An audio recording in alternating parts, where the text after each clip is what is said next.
哎，拉起手。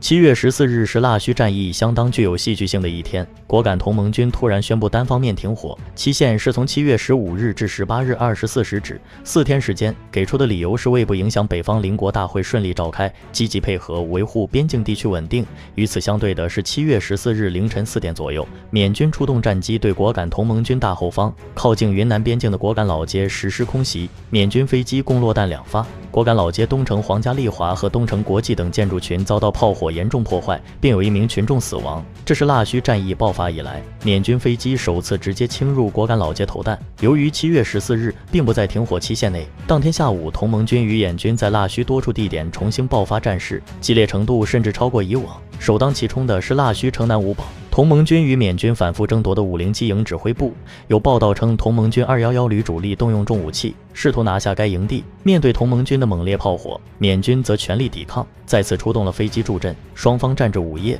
同盟军在14号停火前已经完全控制缅军507营基地。隔天，缅军出动飞机报复轰炸，直至7月15日下午，双方在停止了大规模武装交火后，仍能听到零星枪声。而缅军方的说法是，507营在14日晚上9点左右遭到同盟军1000多人大规模进攻，一度突破到营部门口，激战2个多小时，被缅军打退。15日下午2点半又组织了大规模进攻，战斗到16日早上8点多，同盟军撤退，中午又进攻，到下午4点又撤退，晚上6点又进攻。缅军出动3架苏30和大量无人机轰炸，目前仍在激战中。7月14日下午开始，缅军位于七堡的912营频频向同盟军外围阵地开炮，同盟军随即也进行还击，双方陷入炮火对攻战。最近几天，腊戌七堡成为同盟军与缅军冲突最为激烈的区域，尤其是同盟军夺下外侧水库制高点之后，缅军还多次出动突击队主动偷袭同盟军阵地，试图重新夺回。目前腊戌东侧的缅军火炮阵地接二连三被同盟军炮火攻陷，缅军912营越来越孤立。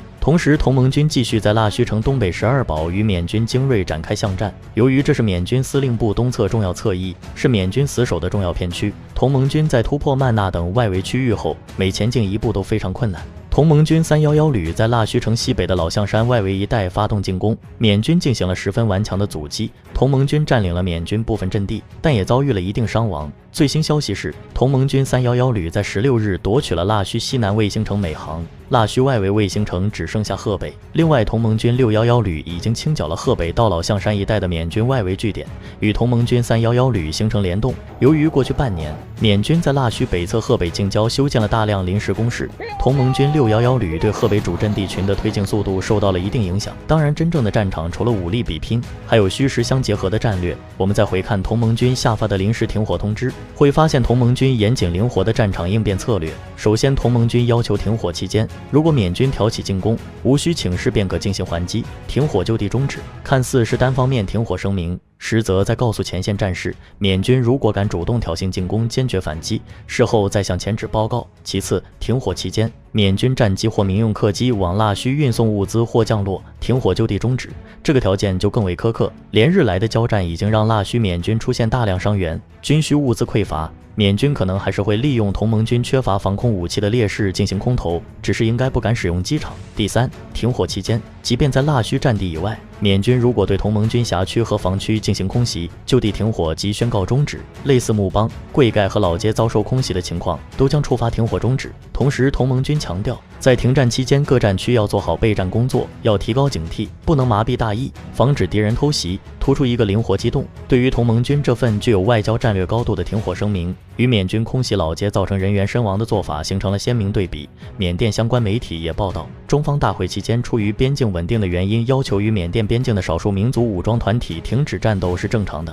同时，也有可能是缅甸前总统吴登盛和缅军方2把手苏温副大将连续访华有一定关系，可能会有新的和平方案出炉。但无论如何，对同盟军而言，腊戌是志在必得。由于是围城战，在停火期间，同盟军同样可以调整策略或更换前线人员轮休。腊戌战役期间，同盟军还有余力，让各旅各营都采用轮战的方式，让各家单位都有实战和休整的机会。同时，战场的宣传作用也不容小觑。同盟军已经下发了关于闽昂来政变武装投诚人员的奖励规定，在确保给予人道主义优待的前提下，对主动投诚缅军士兵和士官奖励100万到300万缅币，携带武器投诚再奖50万，而携带直升机或者运输机投诚甚甚至高达10亿缅币。介于目前缅甸汇率持续贬值的背景，这笔买卖还是相当划算的。目前缅甸民间的人民币对缅币汇率甚至一度达到100人民币对7万缅币，也就是说不到1500人民币就能让缅军士兵放下武器。这笔钱看起来不多，但对于这些被围困腊戌、被缅军方强征入伍的缅军士兵来说，还是相当有吸引力的，